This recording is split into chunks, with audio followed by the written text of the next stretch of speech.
Everybody ready to go? Yes, sir. Okay. Well, thank you for being with us today. From the very beginning, at the forefront of this search have been the victims of the 1921 Tulsa Race Massacre. While this search is important for many reasons at the most human level, for all of us who've worked on this search, we just wanted to find these victims and reunite them with their families. I committed the city from the outset to follow the truth wherever it led us, and at each step we have followed the guidance of the best technical experts in the whole world to determine what we should do. And those steps have been many.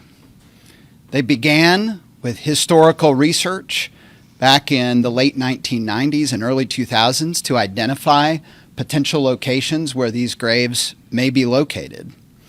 Later on, geophysical work was done at those sites to try and narrow down within those sites potential areas that should be looked at. More recently, core sampling was done at each of these sites, again, continuing to narrow that down. Then test excavations to see what might be underground in those spaces. Then full-bore excavations, which were carried out with painstaking care by the teams doing the work with respect for the remains both of victims and non-victims that were found along the way. Then after remains were found, there was forensic analysis in the field to determine if those remains should be exhumed. And if they were, then there was further forensic analysis in a lab. And if we were really fortunate, DNA was extracted and analyzed. And the last time that we held one of these press conferences, we were announcing that for the first time that we're aware of in human history, DNA profiles were able to be constructed of remains that had potentially been underground for over a century to try and work between DNA and genealogical records to identify who the remains in the ground were. For the remains that we knew as burial number 3, that long line of testing and refining evidence led researchers to this letter, written in 1936 by an attorney on behalf of his client who was seeking veterans' benefits. And I want to read part of this. February 11th, 1936, to the Veterans Administration in Atlanta, Georgia.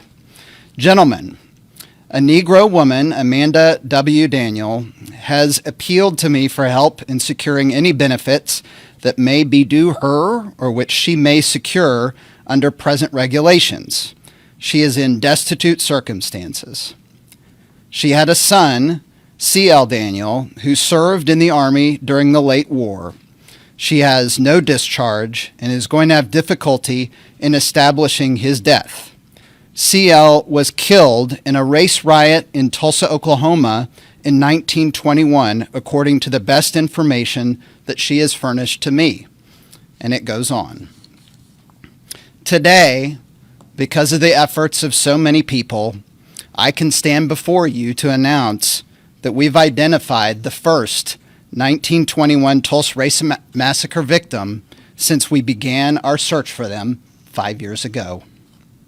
C.L. Daniel was a veteran who served our country in World War I, who was killed in the 1921 Tulsa Race Massacre, and whose family did not know where he had been buried for the last 103 years until this week.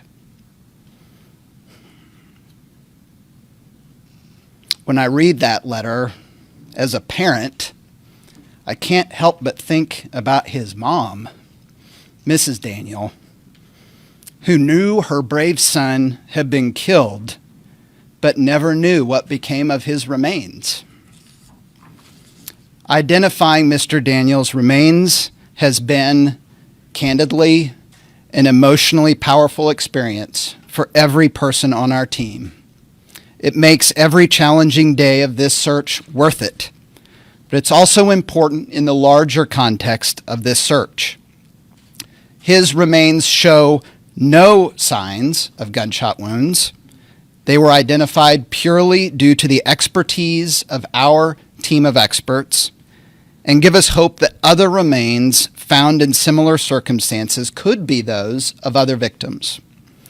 We also have documented evidence that there are at least 17 other victims buried in Oak Lawn Cemetery. So this identification affirms our need to continue this search with the knowledge that identification and reunification is possible. I want to express, as their elected spokesperson, Tulsa's profound gratitude to everyone who brought us to this day. From the local historians and leaders who developed the 2001 State Commission report to our team of experts who are pouring their hearts and minds into this search today. I want to thank my colleagues on the Tulsa City Council and the citizens of Tulsa for continuing to fund this search. There have been many times, as I've said, where it felt like we were searching for a needle in a pile of needles. But today, I hope that this generation of Tulsans can appreciate that you've helped this family find their relative after he was missing for 103 years. Now I'll turn it over to Allison Wild with Intermountain Forensics, who's going to share more details on how we got here today. Thank you.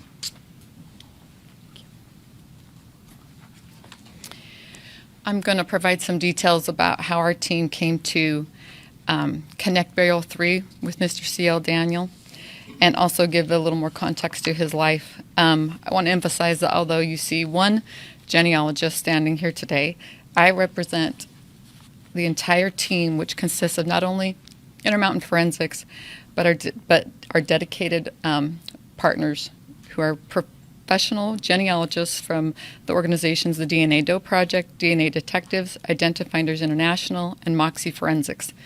Thousands of hours have been spent on the genealogy work to date, not just for this burial, but for all. As a team, we also realize we're only able to do our work because of the dedication of so many other organizations and individuals over the last 100 years that have brought us to this point. The goals of the 1921 Graves investigation are to find and identify the victims of the Tulsa Race Massacre. I was confident that genetic genealogy could provide identifications, but today we know that the efforts of the community, the anthropology team, the archaeology team, they found the victims. As genealogists, our daily work centers around families and communities, and we have continually been humbled by the Greenwood and Tulsa Race Massacre descendant communities as they protect the history of and serve as the guardians of the unknown victims of the Tulsa Race Massacre. Today, the family members of Mr. C.L. Daniel join those communities. I'm confident his next of kin, who we've worked with, and the memory of their loved one are in good hands. The community's dedication and the work of the city's 1921 Graves investigation has led to an added chapter in the story of the events of 1921. To make the connection between Burial 3 and Mr. Daniel, our work begins by comparing the DNA profiles in the GEDmatch and the family tree databases, which consists of everyday family history hobbyists. It's consumers and people that have taken DNA tests and placed it there. Unknowingly, they have contributed so much to this research. We then reach out to some of those individuals. We build the trees of many of those matching DNA relatives. And we start our work to say, where and how might Burial 3 fit into this web of families?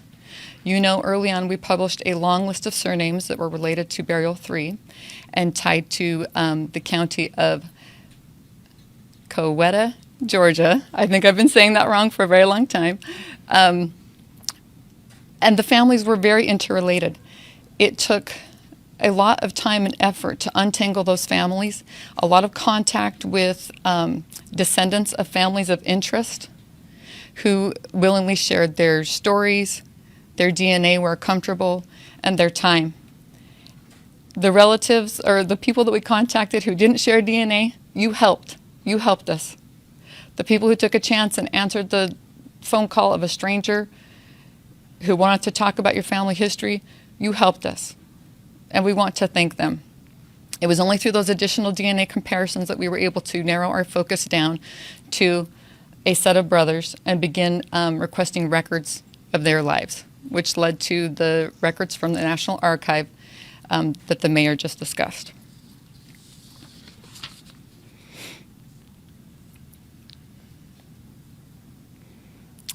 I'd like to read a small portion of the life narrative created by the Burial 3 team leader, Janelle Daniels, that she created for the family and the next of kin.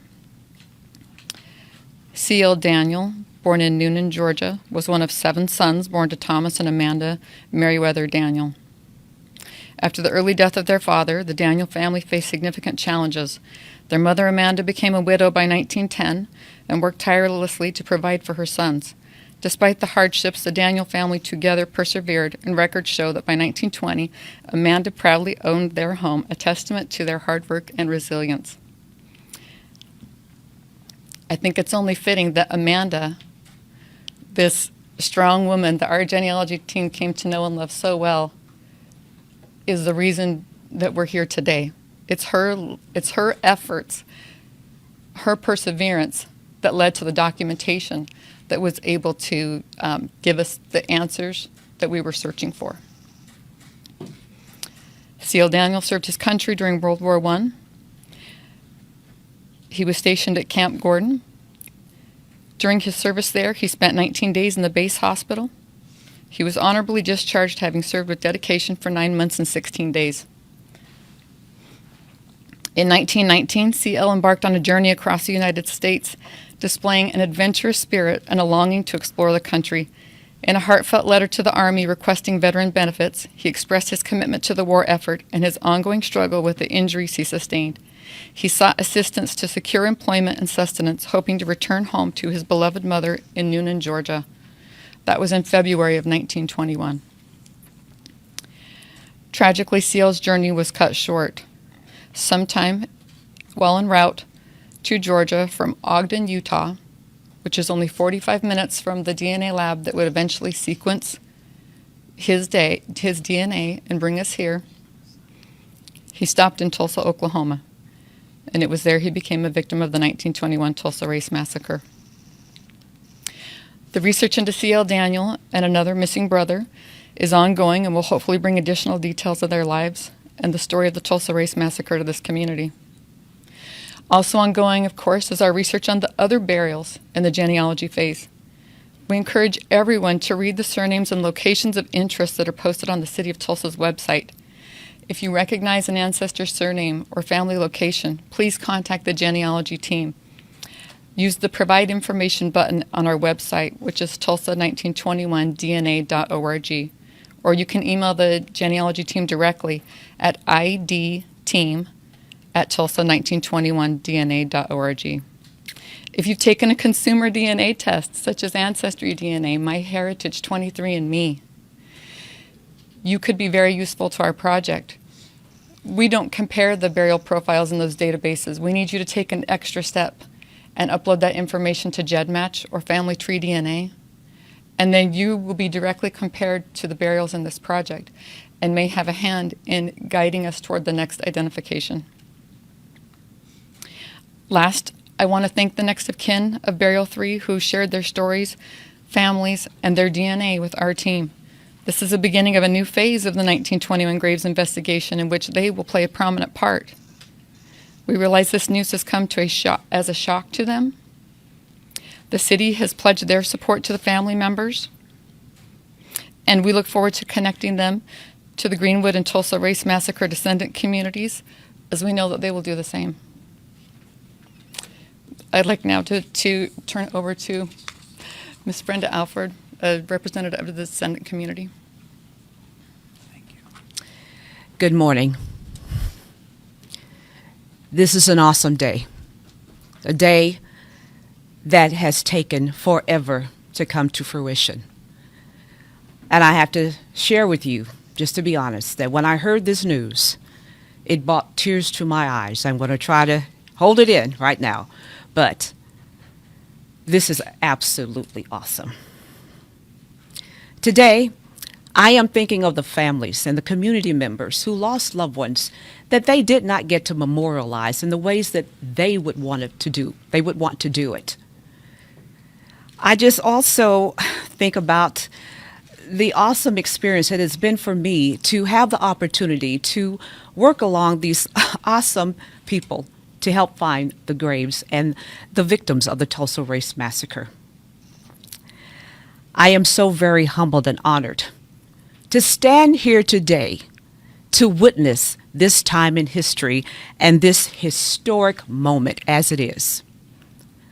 I want to again thank Mayor G.T. Bynum for allowing these processes to move forward after so many years. And to our awesome team members who have put so much work into these processes to bring us to this final situation and this day. I just want to give them a hand, I tell you. Please help me. And finally, I'd like to pay homage to our dear late chair, Mr. Kevin Ross, who did so much to find the history and share the history of our community to make sure that we never forget what happened on Greenwood and Black Wall Street. We all know, standing here, that he would be so very proud, and we are honored to carry on the legacies. Thank you.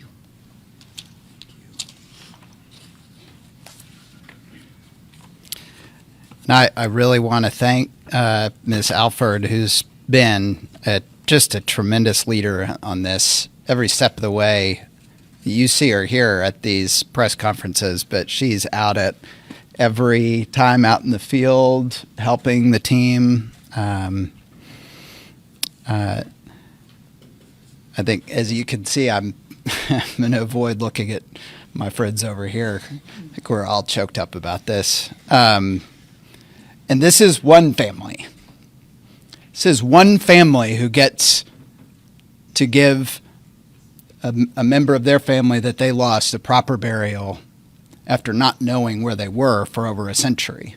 We know we have at least 17 more people to find in this cemetery, and it is so important that we keep that work going.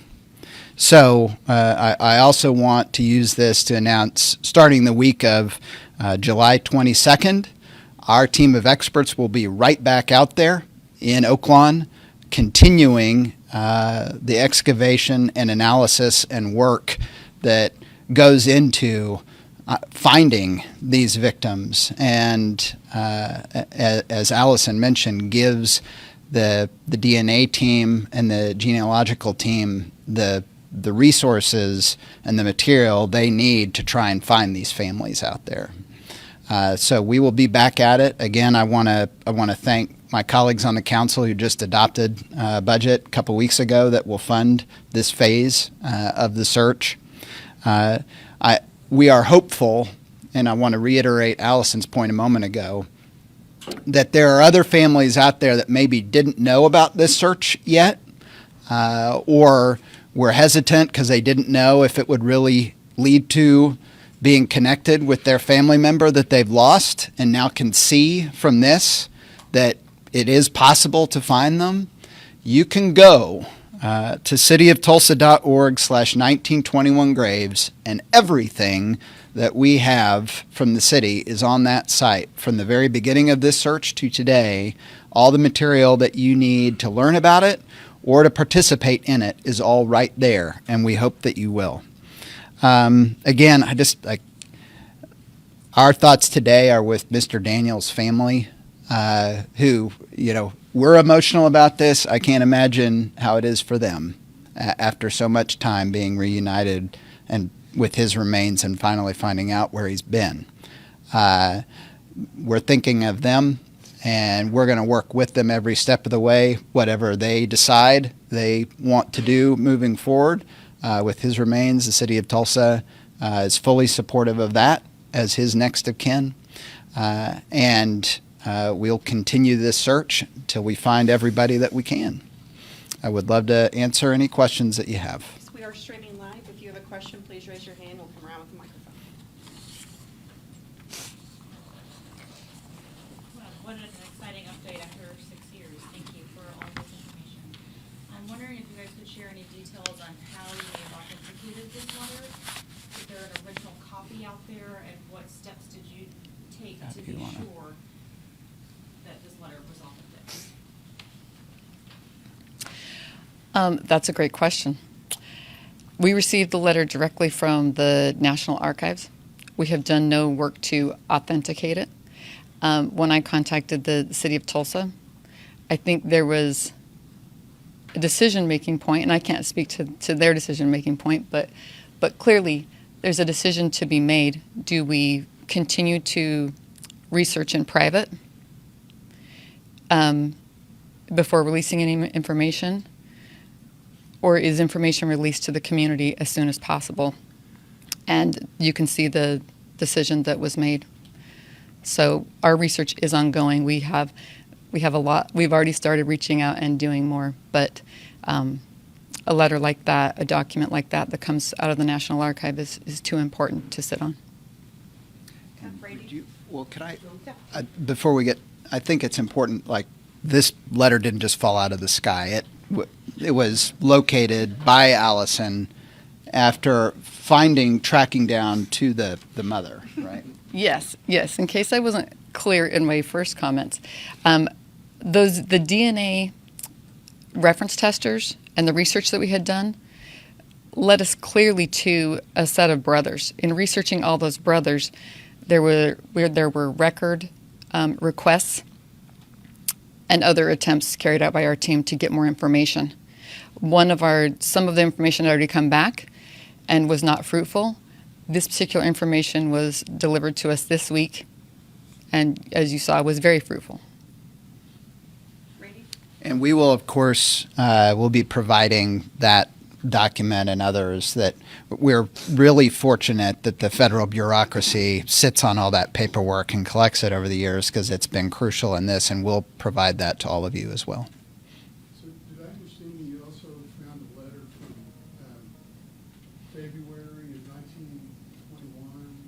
And if so, does that letter specifically say he's going to Tulsa, or it says he's going to Utah, and we figured he must have got off the train here and something happened?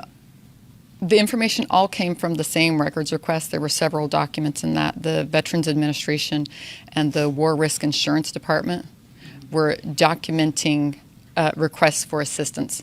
They had received a letter from him from Ogden, Utah, that was dated February 1921, that stated he was seeking assistance and that his intended goal was to travel back to Noonan, Georgia, to be with his mother.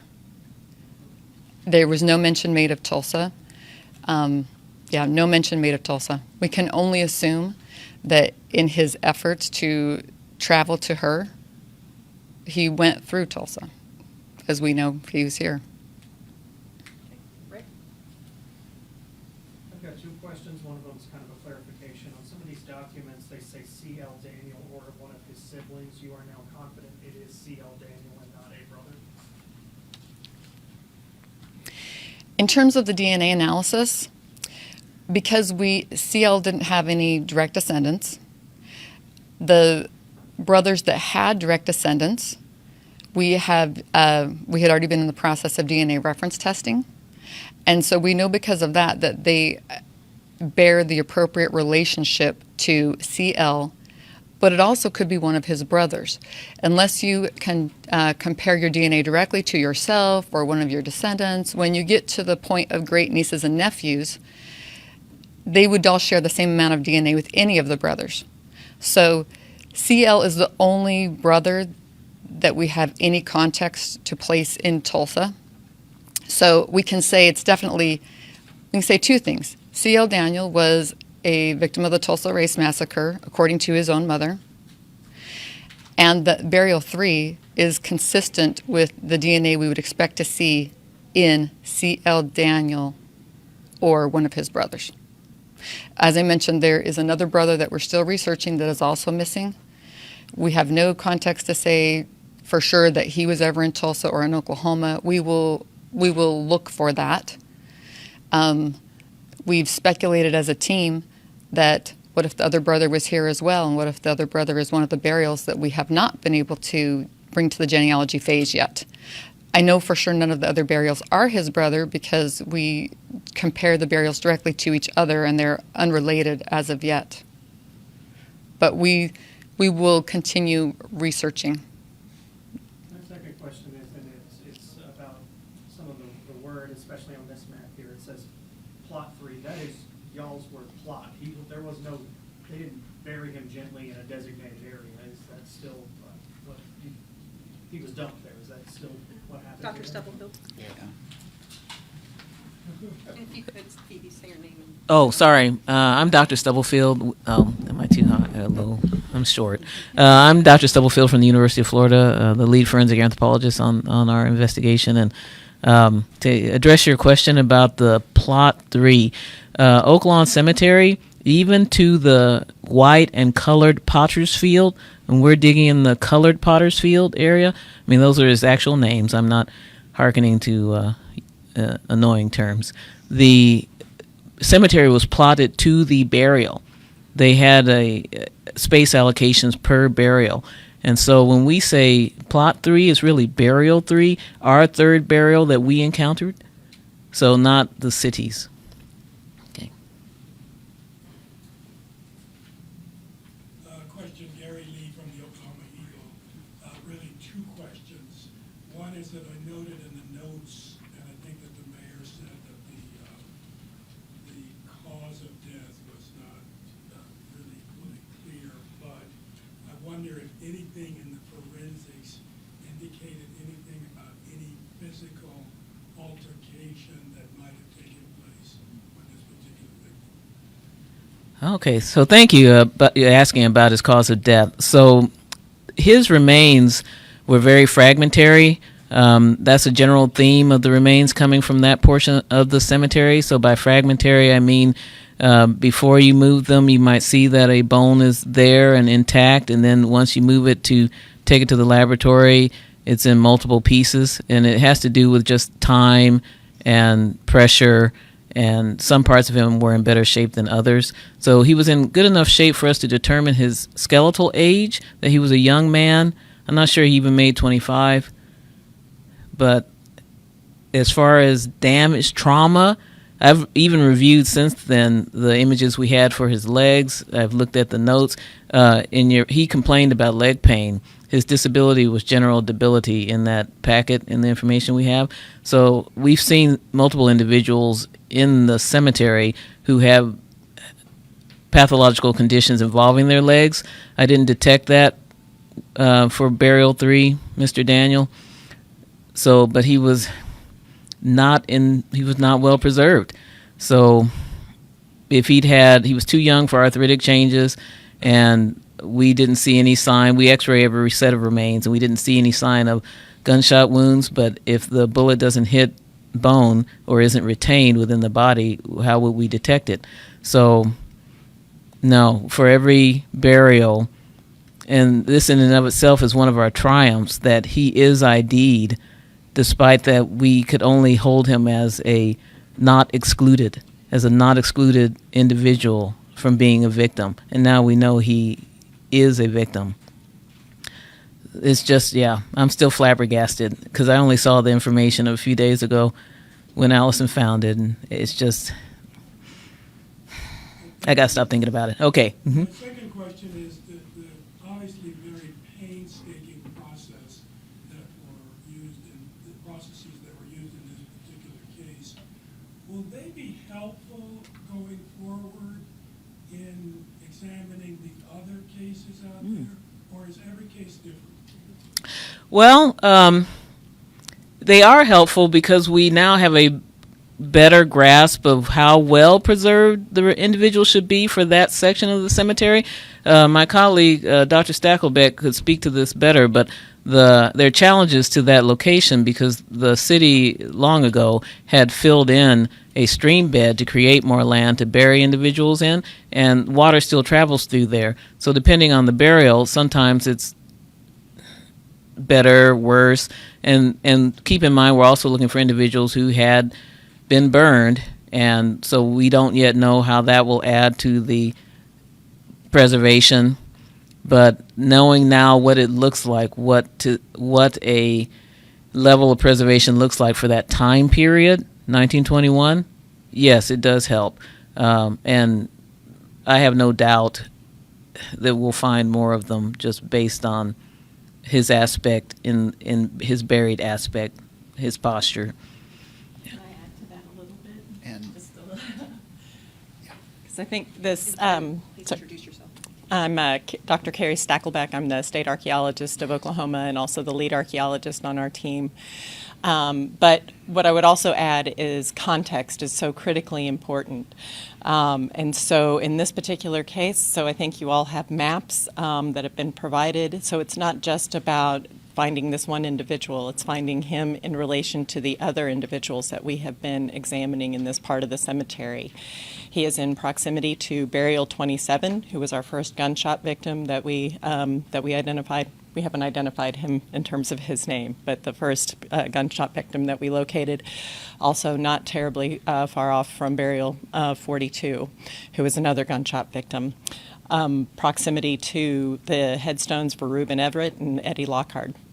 So that's really important and tells us that we're in the right vicinity. But also what's important is the context of his burial, specifically the fact that he was buried in a simple wooden casket and that the casket itself was too small for his remains. He was forced to fit into this casket.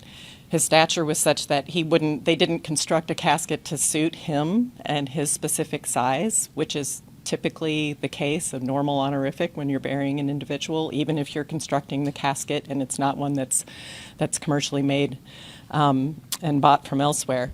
But so they forced him into a casket that was too small for his stature. They had to bend his legs somewhat at the knee in order to get him to fit. His head and his feet both touched either end of the casket. Again, that just speaks to the fact that he was made to fit into a casket that was not really made for him. And so that's something that is one of the characteristics that we do see among some of our other burials that we have exhumed but have not yet yielded indications of trauma that we still consider to be, to Phoebe's phrasing, not yet excluded. So we know that there are other individuals that are potential candidates who meet some of those same criteria that we continue to be interested in. Those individuals continue to be investigated by the IMF team for their genetic profile and hopefully will yield similar results. So I think when we hear the word first, we hope he's not the last. We hope that Mr. Daniel is not the last. And we are confident, no pressure IMF, but we are confident that there will be others yet to be found as long as we have appropriate and good participation from other members of the public. I'll add one thing, if you don't mind. Please. Introduce yourself. I'm Danny Helwig. I'm the Director of Laboratory Development at Intermountain Forensics on the lab side. And there's a really good question that's asked there, because you have to realize that this really hasn't ever been done before. So all of this was based on a lot of really good science, an amazing team, and a lot of hope.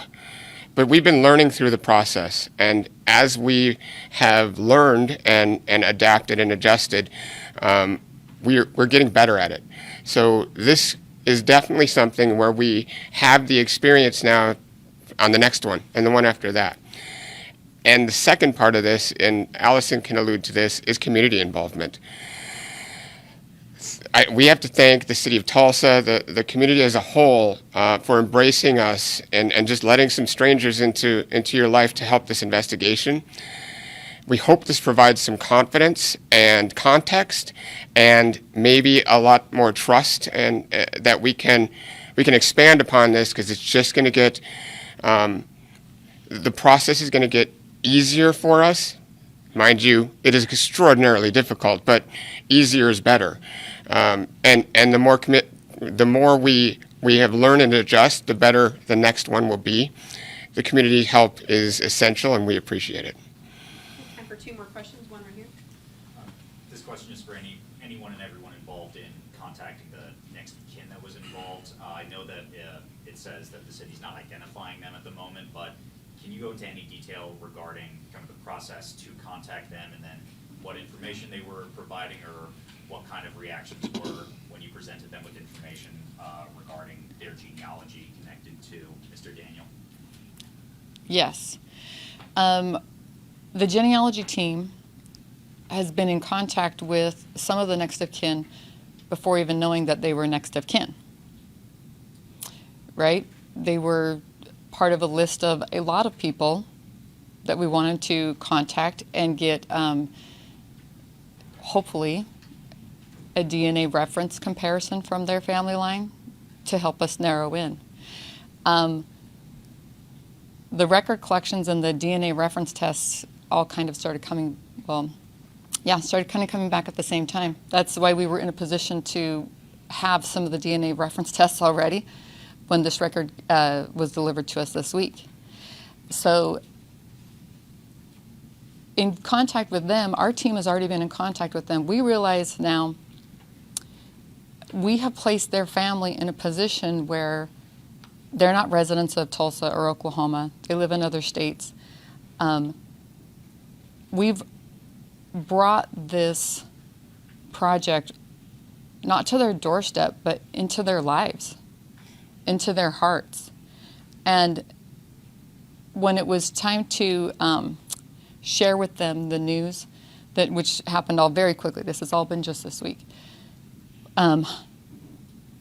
when it was time to actually give them the direct news that it was their great uncle that was burial 3 and that was going to be a victim of the Tulsa Race Massacre, the city of Tulsa was involved in that Zoom call.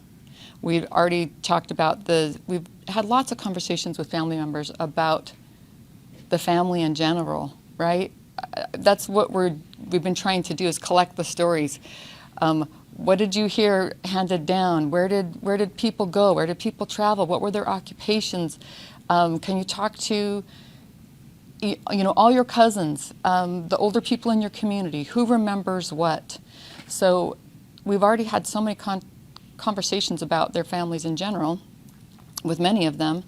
And I think when we said, we would like to schedule a meeting with you in the city of Tulsa, I can't imagine what they must have thought or felt.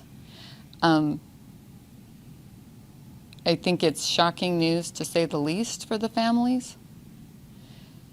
I think that, one step that still needs to be done, you would think that they would all know each other because they're next of kin. But they do not know each other. They're distantly related enough because of the passage of time that introduction is still yet to come. So as a group, we know we've brought a lot into their lives, and that's something, as a genealogy team, we've talked about that. We feel responsibility to ease the transition into what has now been opened for them. Thank you, Allison. Okay, we have time for more questions, Rick. I was looking at Google Earth and comparing it to the map and everything we've known over the years. Has there been any discussion of some kind of marker or monument put out there to better honor those who are going to be identified or may not even ever be identified, but knowing what you know has happened out there? No, that is absolutely something that our team at the city has talked through as far as how moving ahead. Especially, we have remains that have not been identified but reinterred. How do we properly mark those? Because whether or not they're a Tulsa Race Massacre victim, they are still important to somebody, and we want to make sure that they're properly honored. So we've had those discussions. As it relates specifically to Mr. Daniel, though, that we just want to support whatever his family wants to do in that regard. And I think Allison's point is so well made. Try to put yourself in their shoes to have found this out this week and to have an ancestor that they did not know what happened to them for the last century plus. And my message to them is just, we are here to support you, and whatever we can do as a city to be of help as you decide what you want to do with his remains and to give him that proper burial that is so important for a family, we're here to support that. Well, I really appreciate you all coming out today, helping spread the word about this investigation. We hope this will lead to more people participating in this search. And again, I just cannot say how grateful our city is for these folks who you're looking at a whole chain of this investigation, and so many folks who aren't even with us anymore who were part of that, developing that state report that really brought to light that these graves existed in the first place. All of them are standing with us today, and their work made this possible. Thank you very much. Great job. That was fantastic. Thank you.